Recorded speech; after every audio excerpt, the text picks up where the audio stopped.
Assalamualaikum warahmatullahi wabarakatuh. Balik lagi di channel Mauris Family sama saya Ujang Kasep dan Bu Haji. Iya, Bu Haji, ada fenomena yang akhir-akhir ini nih meresahkan sebetulnya. Meresahkan dalam artian karena ini tidak hanya di yang sudah melakukan atau yang sudah menikah gitu, ini juga menjadi perhatian buat teman-teman yang belum menikah kan gitu. Kejadian di mana ya kan kalau sekarang lagi rame dua hal nih, antara selingkuh dan perceraian. Tapi kan yang paling baru nih selingkuh yang dilakukan oleh aparat gitu, yang dilakukan oleh aparat, dan itu tidak hanya dilakukan dengan satu perempuan tapi dengan banyak perempuan. Nah itu gimana sih, dan itu kenapa Bu Haji? Kok bisa gitu dia kepikiran untuk melakukan hal kayak gitu Bu Haji? Ya memang marak ya kalau bicara selingkuh, pasti itu otomatis kita berbicara yang udah rumah tangga dong. Ya kan, selingkuh itu berarti dia melakukan hubungan dengan wanita lain tanpa pernikahan kan gitu. Nah kenapa itu terjadi? Memang yang paling pertama adalah saat ini memang kehidupan masyarakat itu dia itu mempunyai yang diterapkan saat ini kan aturannya aturan kapitalis, sekularisme gitu, kapitalisme, sekularisme. Jadi dalam kehidupan sehari-hari itu apa yang disebut dengan kapitalis mungkin gitu ya. Kapitalis itu gini. Jadi yang menjadi standar kebahagiaan mereka itu adalah memperoleh segala apa yang dia inginkan gitu ya. Ketika dia terpenuhi segala keinginannya, maka itu serasa bahwa itulah kebahagiaannya. Nah, itu kapitalis itu. Dalam hal apapun gitu ya, termasuk di dalam pasangan kan gitu. Nah, sedangkan sekularisme itu dia berkeyakinan nggak usah kehidupan ini diatur pakai agama gitu. Nah, inilah sebenarnya yang mendasari banyaknya terjadi itu. Misalnya gini, ketika orang sudah berumah tangga gitu, kalau dia punya keyakinan karena didasari oleh akidah Islam gitu, maka dia kan punya hak dan kewajiban. Seperti seorang laki-laki punya kewajiban bagaimana nih kepada istrinya, berbuat baik, menafkahi, kasih sayang gitu ya, tidak boleh berlaku kasar dan lain sebagainya lah ya, ada aturan-aturan dalam Islam. Nah, tapi masalahnya saat ini yang terjadi, orang menikah pun landasannya bukan itu gitu. Mereka itu punya dengan tadi kapitalisme itu, sehingga yang membuat dia senang itu apa yang dia inginkan. Nah, maka kalau menggunakan standarnya kapitalisme, berarti kan sebagaimana yang sering disebut bahwa ketika harta kudu sesuai dengan keinginannya, tahta. Nah, harta, tahta, dan wanita akhirnya.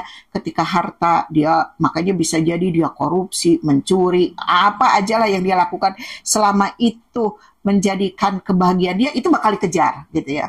Tahta juga begitu. Nah, seorang laki-laki kalau udah didapatkan hartanya, tahtanya, maka berarti nih yang ketiga perempuan, nih wanita gitu. Nah, menurut mereka bahwa yang tidak distandar dengan Islam gitu ya, akidah Islam, maka dia akan mencari ketika sudah punya satu, menurut dia ada lagi yang misalnya lebih cantik lagi, atau bisa jadi nggak cantik juga, pokoknya yang dia inginkan gitu. Maka merasa bahagianya itu kalau udah mendapatkan yang itu. Kan kalau udah satu tuh jadi dua gitu ya, udah dua gitu, wah ada lagi, wah itu jadi terus itu, karena berbicara keinginan kan nggak akan pernah ada habisnya. Maka itulah yang terjadi seperti itu. Jadi kenapa marak gitu ya perselingkuhan itu. Bahkan tadi kalau AA mengatakan kenapa seakan-akan di headline aparat gitu. Kan mungkin pandangan masyarakat harusnya mereka nggak melakukan itu kan, karena dia mungkin berpendidikan, dia tahu hukum ya kan, idealnya kan gitu ya, berarti bisa bersikap baik dengan istrinya. Tapi yang terjadi kalau kita baca di berita itu kan dia justru melakukan KDRT ke istrinya gitu ya, ke istri yang sahnya gitu.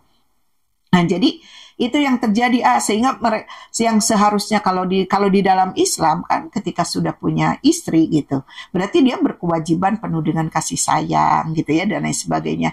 Tapi karena standarnya bukan Islam, yaitu tadi kapitalisme, kalau istrinya membuat dia tidak senang ya dia istilahnya boleh dipukul, boleh disengsarakan, boleh diapakan aja gitu. Tetapi karena dia lagi senang dengan yang lain, tentu saja kalau berbicara selingkuh tanpa nikah ya itu akhirnya sampai berani berzina pun berani gitu ya, karena untuk memenuhi keinginan. Nah, kalau Islam ada, makanya balik lagi ya ke Islam. maka perselingkuhan itu tidak akan ada, apalagi perzinahan. Karena di dalam Islam ketika ada orang yang berselingkuh, apalagi sampai berzina, berarti kan ada hukumnya. Hukum rajam gitu ya, atau hukum jilid gitu ya, kalau bagi yang belum menikah gitu. Nah, orang yang udah menikah berarti kan dirajam tuh gitu. Nah, kalau itu dilakukan, kira-kira menurut AA bakal ada lagi yang enggak yang melakukan itu? Harusnya enggak. Enggak kan gitu. Karena apa? Memang begitulah di dalam hukum Islam itu ketika ada sanksi itu gitu ya. Seperti misalnya contohnya rajam, itu mengandung ada jawabir dan jawazir. Jawabir itu sebagai penebus dosa ketika dia melakukan dosa di dunia, kemudian jawazir membuat jerak orang lain. Jadi otomatis orang lain ketika diterapkan itu gak bakalan berani gitu. Kalau saat ini malah jadi marah, malah menjadi seperti apa ya? Karena itu adalah kebahagiaan dipamerin gitu ya, makanya banyak terjadi akhirnya ada ya suami istri itu berantem gara-gara ya tadi perselingkuhan. Terus si suami merasa biasa aja gitu, misalnya ada perempuan satu dengan perempuan lainnya berantem gara-gara memperebutkan dia gitu ya, merasa malah justru itu menjadi sebuah kebahagiaan bisa jadi gitu ya, karena standarnya itu. Makanya bahaya nih kalau kita itu, kalau ada yang bilang ngomongnya kok pakai Islam mulu gitu ya, kan ini zaman sekarang udah biasa lah perselingkuhan itu. Justru itu seperti tidak memanusiakan manusia gitu ketika saat ini Islam dijauhkan gitu ya. Bahkan bisa jadi Islam itu dipojokkan gitu ya, seakan-akan ngapain sih pakai Islam segala, udah aja kalau berbicara kebahagiaan di dunia mah suka-suka saya, suka-sukanya manusia gitu. Justru itu akan membuat manusia itu tidak seperti manusia gitu. Jadi seperti nggak ada bedanya antara kucing gitu kan. Kucing bisa dengan siapa aja kan, tidak harus ada pernikahan gitu kan, atau binatang yang lainnya gitu. Kalau di dalam Islam kan jelas gitu. Kalaupun gitu ya mempunyai perempuan yang lain, itu kan dalam pernikahan juga. Makanya kenapa Islam membolehkan gitu ya, laki-laki itu 2, 3 sampai 4 gitu. Tapi tidak akan terjadi perselingkuhan itu gitu. Segitu karena apa? Dia tahu bahwa ketika dia melakukan selingkuh, Allah itu tahu, kemudian ada sanksinya, belum lagi dosanya gitu. Jadi nggak akan berani melakukan itu gitu kan. Tapi kan ini muncul pertanyaan selanjutnya, ketika fakta perselingkuhan terjadi, ini kan ada yang bilang, ya itu mah laki-lakinya aja yang nggak cukup dengan satu, itu pertama. Kalau dari sisi perempuannya, itu mah perempuannya kali yang kegatalan gitu, sama-sama. Nah itu gimana kita mensikapinya gitu, bahwa apakah ini salah perempuan atau salah laki-lakinya gitu, Bu Haji? Nah ini ya, makanya tadi kalau berbicara Islam kan bukan hanya Islam mengatur pernikahan, bahkan Islam itu mengatur masalah pergaulan. Jadi kalau di dalam Islam, pergaulan itu bakal dijaga gitu. Jadi tidak ada di dalam Islam, misalnya ya nih, jadi kalau di dalam Al-Quran ada larangan mendekati zina gitu ya, itu mendekati zina itu ada preventifnya dulu tuh gitu, harus menundukkan pandangan, baik laki-laki maupun perempuan gitu ya, menundukkan pandangan, tidak ada campur baur antara laki-laki dengan perempuan, kemudian tidak ada kholwat, berdua-duaan laki-laki dan perempuan yang bukan mahramnya gitu ya. Nah itu adalah aturan Islam, maka kemungkinan itu, jadi kalau melakukan ada larangan terjadinya percampuran, berarti kan keinginan kepada lawan jenis itu akan terjaga, karena kan tidak pernah bertemu, tidak pernah campur baur. Kalau saat ini kan yang terjadi, kenapa sangat mudah melakukan misalnya baik perempuan yang udah menikah atau laki-laki yang udah menikah kemudian saling selingkuh gitu ya, karena apa? Itu campur baur antara laki-laki perempuan, tidak ada aturan. Itu yang pertama ya dari sisi pergaulan. Kemudian yang kedua, di dalam Islam ada aturan, misalnya perempuan ketika keluar rumah harus menutup aurat, menjaga pandangannya, kemudian juga apalagi tidak tabaruj. Jadi tabaruj itu membuat lawan jenis tertarik gitu. Kalau bahasa ama endah-endoh gitu ya. Berbicaranya manis-manis gitu ya ke laki-laki itu gitu. Nah di dalam Islam kan nggak boleh, kalaupun kita ada keperluan gitu ya bertemu dengan laki-laki yang non mahram gitu ya. Misalnya ketika belajar atau ketika kita jual beli, bahasa kita itu bahasa tegas gitu ya, membeli gitu, atau perempuan itu sebagai pedagang bahasanya tegas, nggak dengan bahasa yang seperti merayu, dilemah lembutin gitu ya, atau dengan kalau kayak nelpon didesah-desahin. Nah, itu adalah larangan bagi perempuan. Karena apa? Itu akan membuat secara naluri ya laki-laki namanya lawan jenis pasti akan nyetrum gitu. Jadi itu perempuan ketika keluar rumah harus ada penjagaan itu tadi, harus menutup aurat, tidak tabaruz gitu ya. Kemudian juga menjaga harga diri sebagai seorang perempuan.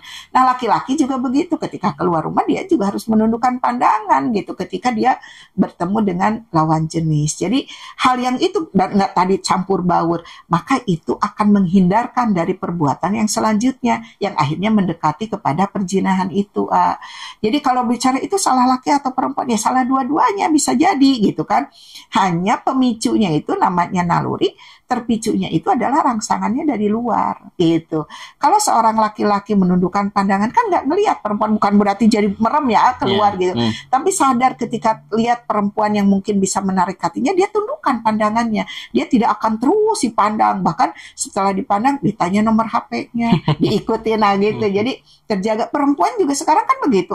Kalau dia ketika keluar matanya jelalatan, ada kan kita ya tidak bisa menafikan sekarang karena media sosial di mana-mana. Mereka kejar ketika ketemu di mana, misalnya ganteng nih gitu ya. Dia kejar tuh, minta nomor HP. Namanya lawan jenis sih begitu kan. Ya awalnya yang tidak tertarik juga jadi akhirnya coba-coba. Kemudian apa? Saling curhat. Misalnya si laki-laki udah punya istri, si istri udah punya suami kan gitu ya. Tapi kemudian ketika ketemu di luar tidak menjaga gitu ya, tidak menjaga pergaulannya, mulainya dari WA. Terus awalnya cuma curhat dikit-dikit, akhirnya lama.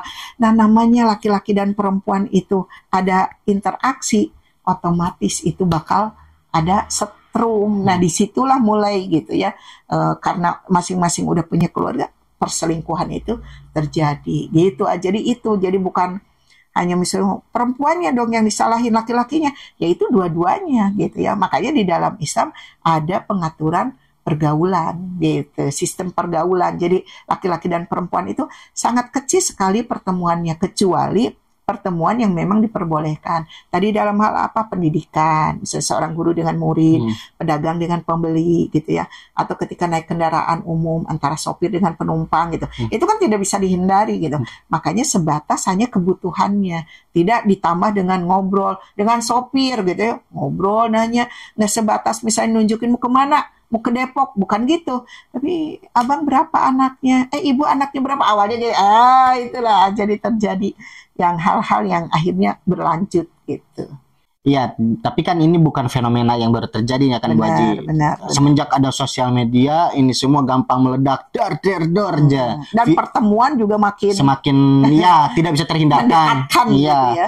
Nah, terus solusinya harusnya seperti apa Bu Haji? Biar tidak terjadi nih hal-hal yang tidak diinginkan. Walaupun pada faktanya kondisi saat ini sebetulnya kan belum bisa tuh kayak sesuai dengan harapan kita gitu. Tapi dari kitanya nih harus bagaimana Bu Haji? Ya. Jadi berarti kan kalau saat ini kenapa sih sebenarnya bisa jadi nih banyak orang kenapa melakukan itu nggak tahu ada aturan Islam. Karena tadi kan akidahnya itu sekularisme, memisahkan kehidupan dengan agama. Berarti kalau begitu bahwa ini kan merusak tuh. Bahkan bukan merusaknya 1, 2, 3 keluarga, tetapi sekarang itu udah jadi fenomena gitu ya. Berarti semuanya harus kembali kepada Islam. Harus belajar Islam yang secara menyeluruh. Bukan Islamnya itu hanya tahu misalnya tentang sholat, zakat, puasa, haji, rukun Islam lah yang 5 gitu ya. Tetapi juga harus didetili tuh supaya ternyata Islam itu mengatur seluruh aspek kehidupan, termasuk di dalam masalah pergaulan, di dalam masalah rumah tangga, bagaimana ketika bertemu antara pertemuan laki-laki dan perempuan, ternyata semuanya di dalam Islam diatur. Jadi kita nih kalau bicara itu solusinya gimana? Memang solusinya hanya kembali kepada Islam. Kalau tidak Islam, bahkan dijauhkan Islam, bahkan sekarang Islam itu tadi seperti Mama bilang dipojokkan gitu ya. Berarti semakin orang nggak kenal agamanya, nggak kenal Islam gitu. Nah bisa jadi terjadi itu karena dijauhkan Islam dari pemikiran kaum muslimin, itu yang memperburuk, semakin merusak itu gitu ya. Berarti harus kembali kepada Islam. Kalau nggak ngerti berarti kita itu belajar lagi Islam. Islamnya yang menyeluruh tadi, bukan hanya bab-bab ibadah mahdoh gitu ya, tetapi juga tentang pergaulan, masyarakat, rumah tangga, itu juga dipelajari dengan Islam. Itu yang pertama. Nanti akan lahir, kalau individu-individu itu kepada Islam, berarti nanti masyarakat juga akan jadi ngontrol. Masyarakat akan sama pemikirannya, perasaannya ketika melihat ada orang yang melakukan tadi penyimpangan, misalnya apakah selingkuh atau pergaulan bebas gitu ya, seperti itu, akan sama membenci terhadap perbuatan itu. Sehingga kalau ada yang melakukan itu, semua mencegahnya. Kalau sekarang coba lihat nih, di tempat-tempat umum, kan mereka udah bebas aja kan melakukan itu. Terus malah masyarakat juga mendiamkan karena udah deh biarin ini orang lain ini ngapain sih ngurus ya, apalagi dengan ditambah dengan hak asasi manusia gitu kan gitu. Jadi semakin masyarakat juga nggak peduli gitu karena tidak ada amar ma'ruf nahi mungkar gitu. Nah kalau sudah memahami Islam itu berarti kan kita itu wajib tuh mengamalkan itu, menyerukan bahwa itu benar, itu salah gitu ya. Maka kalau yang salah harus dicegah bahkan dihilangkan gitu. Kemudian yang tidak kalah pentingnya itu negara. Negara lah yang paling sebenarnya paling urgen untuk mengatur masalah ini. Bukan negara itu membiarkan gitu pergaulan bebas, kemudian bahkan ya di undang-undangnya kan kalau suka sama suka biarin aja gitu ya. Itu tidak termasuk kepada kejahatan gitu ya. Ya kalau suka sama suka ya nggak apa-apa. Atau kalau nggak ada yang ngelaporin nggak apa-apa gitu kan. Berarti ya sudah tidak ada yang merasa keberatan gitu. Nah akhirnya itu yang membuat semakin banyak. Akhirnya kan yang penting nggak ketahuan kan gitu. Tetapi dia tidak sadar bahwa sebenarnya kan Allah Maha tahu. Nah berarti negara itu menjadi peran yang sangat penting dari sisi aturan gitu ya, dari sisi pengaturan terhadap pergaulan di dalam negara tersebut, baik antar laki-laki maupun perempuan gitu ya. Misalnya yang membuat memicunya tontonan kan gitu ya. Kemudian media sosial. Nah, itu harus ada aturan kan. Itu yang paling bisa mengatur kan negara. Kita walaupun tahu bahwa itu salah nggak bisa ngapa-ngapain kan gitu. Kalau nggak ada regulasinya ya. Iya gitu. Berarti kan negara pun yang harus berdasarkan akidahnya juga Islam, menerapkan aturan-aturannya sesuai dengan Al-Qur'an dan As-Sunnah. Baru tuh itu akan kita itu hidupnya nyaman, enak gitu. Jadi istri nggak khawatir suaminya selingkuh gitu kan gitu. Laki-laki juga begitu karena sekarang banyak perempuan juga yang selingkuh juga gitu solusinya. Jadi semuanya sekarang itu yang harus disegerakan, belajar Islam yang benar, kemudian mendakwahkan Islam gitu ya. Kemudian juga negara mendukung terhadap aturan-aturan yang sesuai dengan Islam gitu kan.